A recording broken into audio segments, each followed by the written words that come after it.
عکس خونه منو میفرستادن، عکس پنجره اتاق من میفرستادن، بیای بیرون میبریمت میکنیمت تو گونی. عصبانیت در حدی که ستیز به کسی داشته باشم نمیرم. خونه رو مثل اینکه تحویل گرفتن و با امید خدا دارن میرن تو دیگه. هزار تا مرض میگیرین، حامله میشین، کاندوم حال نمیده یعنی چی؟ درود به همه رفقای عزیز. امروز میخوایم یه ویدیوی دیگه در چنل یوتیوب حواشی رو داشته باشیم در مورد اینکه آریا کوکسر میگه توسط پلیس ایران تهدید شده. بازجویی پلیس ایران از آریا کوکسر، فحاشی دوباره مردم به مدگل، آیسان اسلامی به قولش عمل کرده و توی این ویدیو میخوایم کاملا بی‌طرفانه این موضوع رو با هم بررسی کنیم. بریم سراغ این ویدیو و ممنون میشم ازتون چنل منو سابسکرایب، لایک و کامنت فراموش نشه. آیسان اسلامی میگه که برای دو برادر مبتلا به بیماری پروانه خونه گرفته. این دوتا بچهای پروانه‌ای بودن، لایو آورده بودمشون. دیروز امیر روحانی زنگ زد که بابا دهم که بود، دهم خونه رو مثل اینکه تحویل گرفتن و با امید خدا دارن میرن تو دیگه. آره پس آقا من هم اجاره خونه رو گفتم میدم، همون 10 میلیون رو دیگه. وسیله‌های تو رو با امید خدا هر موقع شروع شد من خودم به شما میگم که کجا باید ببرین تحویل بدین اگه دوست دارین، و اگه نه اونم که پروردگار خودش میرسونه. در اصل صورت میگم من با امیر یه 7-8 روز صحبت نکردم، مسافرت بودم. دیشب تازه به من گفت که مثل اینکه خونه انجام شد به امید خدا.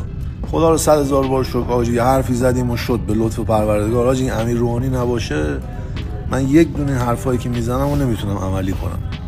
فعلا که میگه که فقط بهش بدهکاریم دیگه، یه لنگروز بهش بدهکارم. من میخوام به امیر بگم امیر اگه میخوای تمام ثوابا مال خودت بشه دیگه از من پول نگیر، خودت بده. امیر الان زنگ میزنه خار کن، من ثواب میخوام چیکار کنم؟ پول بیا بالا. اسمو تو در کردی که پولو من بدم؟ من شوخی میکنم. امیر بچه 22 سالش آجی دارن یک چیزی اینو در میارم، مثلا نه که چیزی در میاره، یک آدمی دارم اینو درست میگم. آجی این بچه 19 سالگی 18 سالگی زیر دست منه دیگه، نه که زیر دست ها. یعنی این چیزای هتریکای 4-2-1 اینا رو بهش کاسبی رو باباش بهش یاد میده، این سیستما رو من این برام. آره حالا با امید خدا 2-3 ماه دیگه میخوام دیگه بیام اروپا، میخواد اونم بیاد. یک بچه یه طلا آجی طلا. خلاصه که انجام شد دیگه، خدا رو 100,000 بار شکر. مدگل بعد مدت‌ها یک کوئسچن باکس میذاره و به سوالات مردم جواب میده، اما این وسط به سوالاتی جواب میده که حاشیه ساز میشه و باعث میشه که مدگل دوباره هیت شدیدی از مردم بگیره. یه نفر از مدگل میپرسه چطوری با وجود این همه هیتی که از پسرا میگیری ستیز نشدی؟ مدگل در جواب میگه که وقتی که تو خشم و نفرت اجازه میدی به خودت، این یه اجازه است که فرو بری، چه اتفاقی میفته؟ اتفاقی که میفته اینه که اولا اینکه شخصیت خودتو از دست میدی، تبدیل به یه چیزی میشی که هیچ افتخار و هیچ ارزشی پشتش نیست. 2 تو به بقیه ضربه میزنی. 3 دنیا رو جای بدتری میکنی. کار بزدلانه ایه.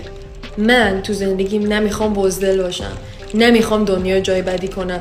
خیلی برام مهمه. نقطه اول تو اولویتم اینه که به دنیا اضافه کنم و ازش کم نکنم. نقطه اول. پس من هیچ وقت در نفرت و عصبانیت در حدی که ستیز به کسی داشته باشم نمیرم. هیچ وقت. تنها کسایی که هیچ رحمی در مقابل بهشون ندارم بچه بازا و کسایی که به بچه ها آسیب میزننه و برای اون دلیلای خودمو دارم. همینو بس. و مهم نیست چقدر منو آزار بدی، نمیتونی قلب منو به نفرت تبدیل کنی. اگه یوتیوبری یا تازه یکی از مخاطبا به مدگل میگه که ما سنمون 17-18 ساله و میخوایم رابطه جنسی داشته باشیم. مدگل در جواب میگه که خیلی طبیعیه. تو خارج دیگه توی دبیرستان ملت با هم دوست میشن.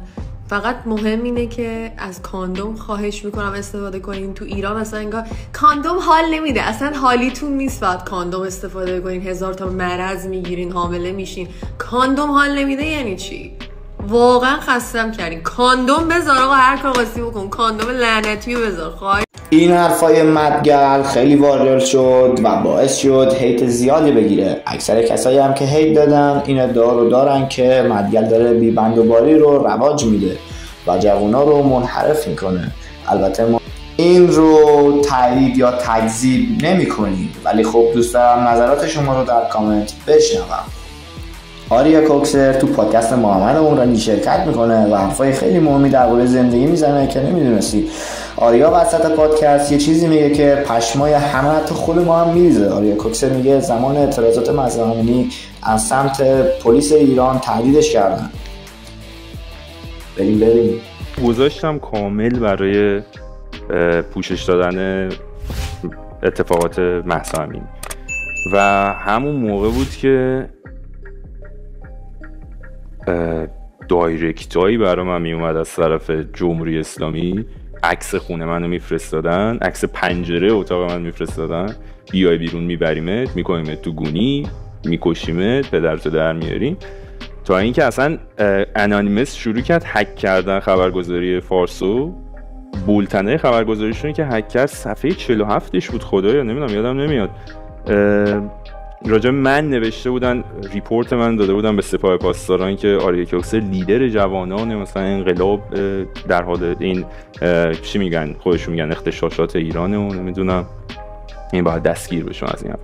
و چه بسا من قبلشم همیشه میگفتم که من مثلا بدم میاد از جمهوری اسلامی و حاکمیتی که الان روی ایرانه. من شروع کردم کلی استوری گذاشتن، یادم گوشیم زنگ خورد، آننون نامبر، که آره آقا آریا سخنرانیاتون رو دیدیم تو اینستاگرام و اینا، و اینکه حالا خارج از اون موضوع ما که کاری نداریم به این چیزا، ما کارمندیم اینجا، مثلا نمیدونم کار میکنیم، من دارم اینجا میرم، شما پاشو بیا اینجا که من شما رو معرفی بکنم به یک جانشین خودم که هر وقت اومدی تو صف وای نستی. چون بیرون که وای میسادم خب مثلا مردم لطف داشتن خیلی میومدن مثلا عکس و اینا میگرفتن، مثلا گفت تو صف وای نسته، حالا مثلا خواستی بیای با ما هماهنگ کن که مثلا بیاریم تو اینا. و گفت حتما هم بیا. که من رفتم اونجا، خب شما بفرمایید تو اتاق بشین. نشستم تو اتاق، 2 نفر اومدن توی اتاق و این 2 نفر از سازمان اطلاعات بودن که شروع کردن اصلا مفصل منو بازجویی کردن. خب شما گیما که بازی میکنی از اسرائیل میاد، درسته؟ و من خندیدم گفتم بابا اسرائیل و آمریکایی نه، من هر گیمی بیاد بازی میکنم. چه حرفایی میزنی شما؟ ضد جمهوری اسلامی حرف میزنی تو ویدیو. خلاصه یادم نمیاد اصلا انقدر اون موقع من ترسم برام داشته بود، ولی سعی میکردم خودمو حفظ کنم که موقعی که پامو گذاشتم بیرون اونجا بعد گفت منم، شما فکر کنم اسمم کامرانه، از این به بعد هر استوری خواستی بذاری یاد باشه با من هماهنگ کنی چی میخوای بذاری. گفتم آره 100%. بعد پامو که گذاشتم اونجا بیرون، خدای شکرت که من زنده.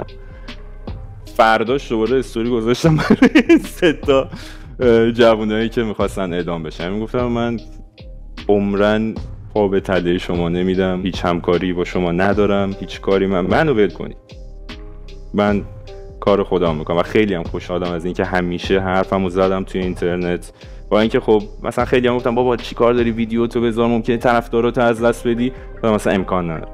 خب دوستان گلم، این هم از پایان ویدیو امروز بود. ممنون میشم ازتون، حتما چنل ما رو سابسکرایب، زنگوله رو بزنید که از حواشی‌های جدید خبردار شید. فعلا خدا نگهدار دوستان.